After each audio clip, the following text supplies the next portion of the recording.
It is Dark Brandon tonight. Joe Biden, Tucker Carlson, and the lure of the unsayable. Basically, is how we're going to talk about it. But it's a fucking coincidence that President Biden announced his next campaign right after Tucker got fired, or was it just a coincidence? Yes,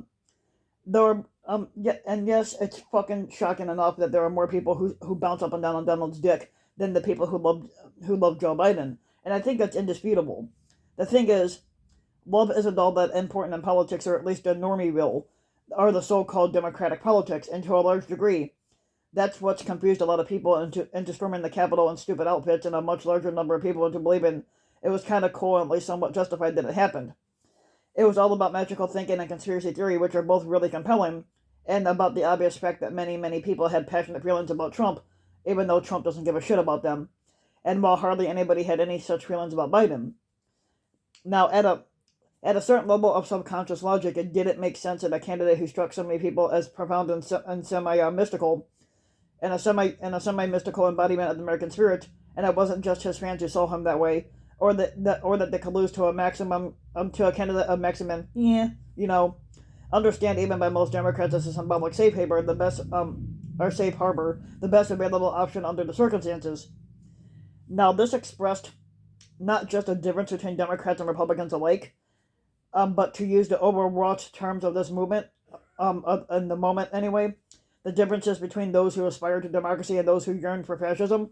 When democracy is more or less functioning, in other words, not right now, politics is the art of the possible. Now, the search for half a loaf compromises and at least bad options. It's only in authoritarian politics that we find a quest for the absolute, the beautiful, and the true. That's what makes the charismatic leader at the pinnacle of power the hero and athwart history. Um, uh, Now, ultimately irresistible at both extremes of the political spectrum. That's why Ezra Pound saw a fundamental connection between poetry and fascism. Speaking of major cultural figures with troubling trajectories, it's intriguing, if not entirely surprising, to learn that Tucker Carlson is not among the people who bounce up and down on, even though he still bounces up and down on Donald's dick, but then he claims he hates him. Their symbolic relationship has always been complicated, although their audiences overlap to a great extent, and Carlson has arguably done more to promote, shape, and mainstream Trump's worldview than anyone else on the planet. I suspect Carlson has done more for Trump, or at least more for the Trump persona and the maggot movement than Trump himself has, given the former squatter's bottomless appetite for self-destructing. Now, Joe Biden launched his long-expected re-election campaign this week, less than 24 hours after the far less expected news that Foe has fired Carlson and kicked him to the curb. Apparently, having decided that his persona or his rhetoric or his theatrics or just his sheer Tuckerness was more trouble than it was fucking worth. um, there's no explicit connection between those headline making events. Only a sort of funhouse mirror distorted reflection.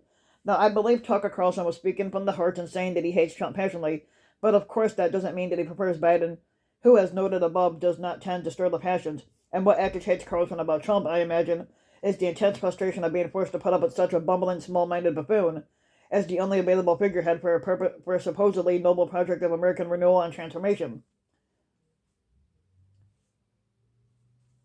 Now, Tucker Carlson clearly has actual beliefs, even if they're mostly paleo conservative retreads. He may have something approaching a political or cultural vision, but in a medium, terrifying social fascist vein. It must rankle him endlessly to see that Trump transparently cares about nothing except his own aggrandizement, and that Trump's millions of sycophants trapped in a flattened fantasy universe of coded signals and endlessly posable stick figures, like George Soros and Hunter Biden, don't really seem to mind it. Um,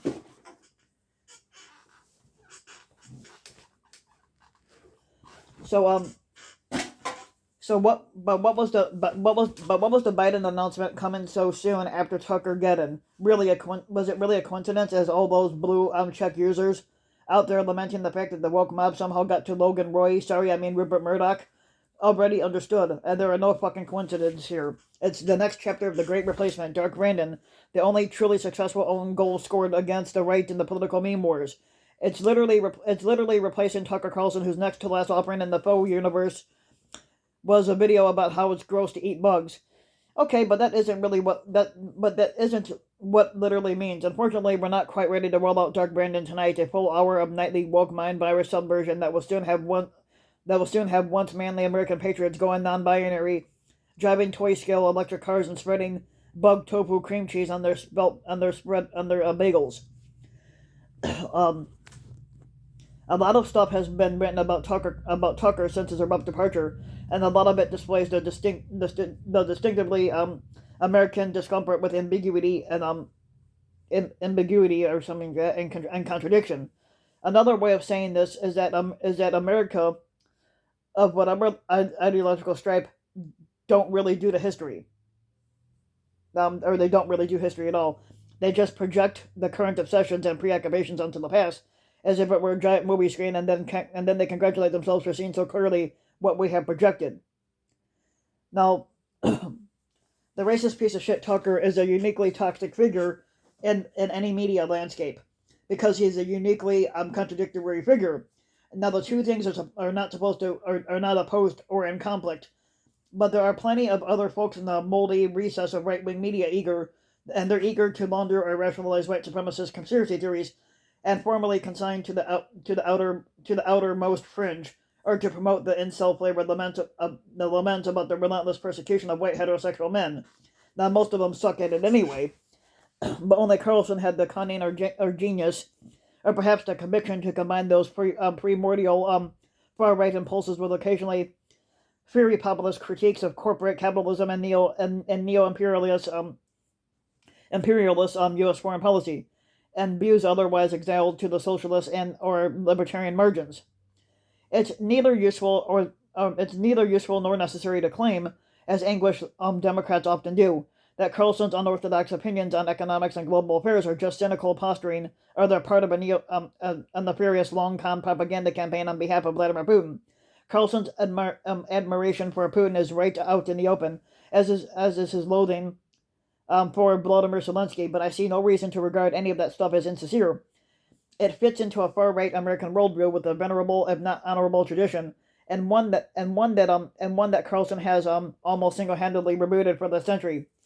Isolationism, nativism, mythic, and sentimental individualism, an ingrained and unquestioned ideology of white supremacy and male supremacy, a generalized mistrust of all large institutions, all centers of power, and all forms of academic or professional expertise. Now, in other words, the know-nothingism, now repackaged as everythingism, even though the Republicans don't know shit about anything. Now Carlson's non-right-wing apologists, a select but colorful group, have a point, sort of, but it isn't the point that they think they're making. The fact that Carlson was the only cable news host with a large national audience who was willing to put certain anti-war and anti-corporate voices on TV speaks to the impoverishment and groupthink of democratic centrist public discourse in general, like CNN and MSNBC in particular. It doesn't really tell us much about Tucker, and you don't have to venture far into Tuckerville to figure out that his purported areas of agreement with Bernie Sanders and Elizabeth Warren are strictly rhetorical and not at all about boring details like healthcare, unions, reproductive rights, and the transition to a green economy. An already infamous article at the American Prospect fell into this chasm in spectacular fashion, spinning out a dime store contrarian Tucker. Now, cooler than you think, a narrative at a considerable length beyond a bland reference to nativism, authors Lee Harris and Luke Goldstein never mentioned that readers in certain categories of humanity might feel personally or collectively under threat as a result of Carlson's torrential hate washing, or the professed fascists are among his biggest fans. Now, that particular article was feckless and dopey, but if anything, Andrew Prokop's efforts and Vox to both sides, the ensuing controversy was somehow and hilariously worse. Now, there is, Prokop writes, a long simmering tension within the Democratic coalition. Are social justice politics, combating racism, sexism, xenophobia, and bigotry, so important that any enemy of the project, especially one with views as virulent and influence as immense as Carlson, should be declared anathema? Or are there issues like challenging the U.S. foreign policy establishment or corporate power important enough that it's worth finding some common ground with people who espouse bigoted views, even people who espouse them quite loudly and often? Now that's the sort of binary equation that sounds true for a split second until you actually read it and think about it. It's just journalism imitating Twitter, and not in a fun way. Is there a living human? Is there a living human anywhere in the world who would fully subscribe to either of those statements, both of which have been barricaded away into meaningless by the time we reach the question mark? In the actual world of politics, culture, and society, context matters. History matters. Now, Tucker has a history and also belongs to a clear historical tradition, neither of them being pleasant or edifying. Now, Father Coughlin's pro-fascist anti-Semitic 1930s magazine was called Social Justice. He doesn't get a hall pass from the Democrats for coincidentally or instrumentally signing onto a few worthwhile debating points. If there are always a handful of dewy-eyed Democrats ready to tumble for the latest iteration of the red-brown coalition with the far right, maybe the editor of the American Prospect should suggest that they fucking read a book. Now, Democratic orthodoxy and the related tendency to circle the wagons around the Democratic president have an unfortunate history too. We're gonna have a fucking bad feeling about the fact that it's tough to ask legitimate questions about the Ukraine war, about causes, objectives, and ends, for instance, without being called a Putin stooge or an $8 Elon cuck. Making certain things unsayable only increases their allure, as Donald Trump and Tucker both understand. Dark Brandon doesn't say the unsayable, and in his civilian identity as president of the United States, he doesn't have to say much of anything, and maybe that's the source of his power, and those other two guys are showing cracks. So if you like the video, you can give the video a like and subscribe to my channel, RBW King. You can also hit the notification bell, so that you'll be notified when a new video comes out. You can also leave a comment, let me know what you think. And if you want to support my work even further, you can donate to my Patreon link, which you can find in the About section of YouTube. And for just as little as a few bucks a video or a month, your donation can help go a long way. And thanks for listening.